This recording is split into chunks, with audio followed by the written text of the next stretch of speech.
আসসালামু আলাইকুম everyone, welcome back to my channel যারা কিচেন। সবাই কেমন আছেন? আশা করি সবাই ভালো আছেন।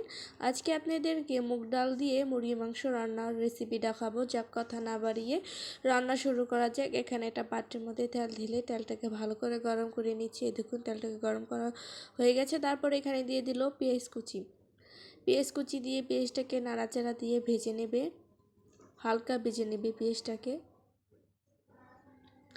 দেখুন পেঁয়াজটা ভেজে নিচ্ছে। তারপর এখানে দিয়ে দিল দুটো তেজপাতা দিয়ে ভালো করে নাড়াচাড়া দিয়ে দিল। নাড়াচাড়া দেওয়ার পর এখানে দিয়ে দিল পরিমাণ মতো লবণ দিয়ে ভালো করে নাড়াচাড়া দেওয়ার পর এখানে দিয়ে দেবে আদা রসুন এটা হলো হলুদ মরিচের গুঁড়ো দিয়ে দেবে পরিমাণ মতন হলুদ মরিচের গুঁড়ো, আর দেবে হলো আদা রসুন বাটা।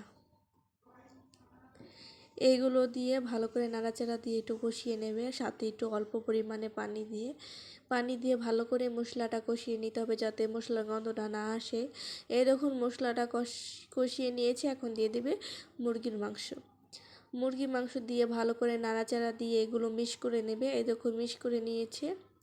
তারপর এখানে দিয়ে দেবে সিদ্ধ করা মুগ ডাল, ভেজে সিদ্ধ করে নিয়েছে সেই মুগ ডাল এখন এখানে দিয়ে ভালো করে নাড়াচাড়া দিয়ে তারপর এটা ভালো করে কষিয়ে নেবে। দেখুন ভালো করে নাড়াচাড়া দিয়ে দিচ্ছে, আর এখানে দিয়ে দিল অল্প পরিমাণে পানি দিয়ে ভালো করে নাড়াচাড়া দিয়ে এটাকে ভালো করে কষিয়ে নিয়েছে। দেখুন কষিয়ে নিচ্ছে আর ঢেকে দিল। ঢাকি দেওয়ার পরে এবার আবার ঢাকনাটা উঠিয়ে আবার এখানে দিয়ে দিল গরম মশলার গুঁড়ো দিয়ে ভালো করে নাড়াচাড়া দিয়ে এটা ভালো করে কষিয়ে নিচ্ছে। দেখুন এটাকে ভালো করে কষিয়ে নিতে হবে। দেখুন কষানো হয়ে গেছে।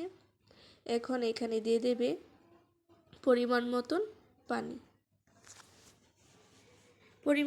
পানি দিয়ে ভালো করে নাড়াচাড়া দিয়ে দিল। নাড়াচাড়া দেওয়ার পরে আবার ঢেকে দেবে। দেখুন ঢেকে দিল। এই যে আবার ঢাকনাটা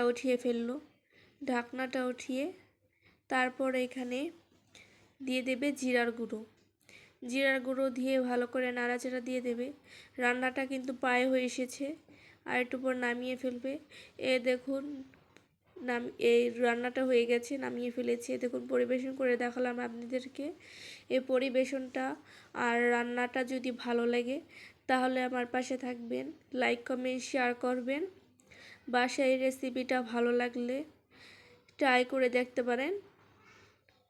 আমার কাছে ভালো লেগেছে বলে আপনাদের কাছে আজকে এই রেসিপিটা তুলে ধরলাম। সবাই ভালো থাকবেন, সুস্থ থাকবেন। আজকে এ পর্যন্তই। আল্লাহ হাফেজ।